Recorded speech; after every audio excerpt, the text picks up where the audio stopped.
മെക്സവൻ കൂട്ടായ്മ, നമുക്കറിയാം മെക്സവൻ കൂട്ടായ്മ കുറച്ച് നാളുകൾക്ക് മുൻപ് വലിയ രീതിയിലുള്ള വിവാദങ്ങളൊക്കെ ഉണ്ടായിരുന്നു. പക്ഷെ അതെല്ലാം തൃണവൽക്കരിച്ചുകൊണ്ട് അതിജീവിച്ചുകൊണ്ട് മെക്സവൻ കൂട്ടായ്മ ഇപ്പോൾ വിദേശത്തേക്കും കടന്നിരിക്കുകയാണ്. മെക്സവൻ വ്യായാമ കൂട്ടായ്മയ്ക്ക് സൗദിയിലെ യാംബുവിലും തുടക്കമായി.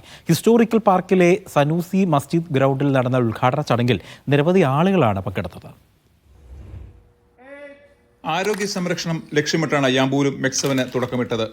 ഔപചാരികമായ ഉദ്ഘാടന ചടങ്ങിൽ യാംബുവിലെ വിവിധ സാമൂഹിക സാംസ്കാരിക സംഘടനാ നേതാക്കൾ പങ്കെടുത്തു. ഇന്ന് ഔപചാരികമായ ഉദ്ഘാടനം നടത്തിയിരിക്കുകയാണ്. 40ഓളം ആൾക്കാരാണ് ഇന്ന് ഈ പരിപാടിയിൽ സംബന്ധിച്ചത്. ഇത് ഇനിയും ഞങ്ങൾ പബ്ലിസിറ്റി കൊടുത്തിട്ടില്ല. പബ്ലിസിറ്റി കൊടുക്കുന്നതിനനുസരിച്ച് ആൾക്കാരുടെ എണ്ണം കൂടുമെന്നാണ് ഞങ്ങൾ മനസ്സിലാക്കുന്നത്.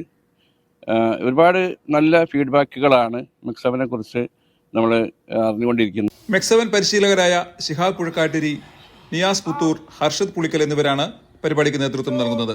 സൗദിയിലെ NGO ആയ സൗദി സ്പോർട്സ് ഫോർ ഓൾ അഥവാ SFAയുടെ രജിസ്ട്രേഷനോട് കൂടിയാണ് കൂട്ടായ്മ പ്രവർത്തിക്കുന്നത്.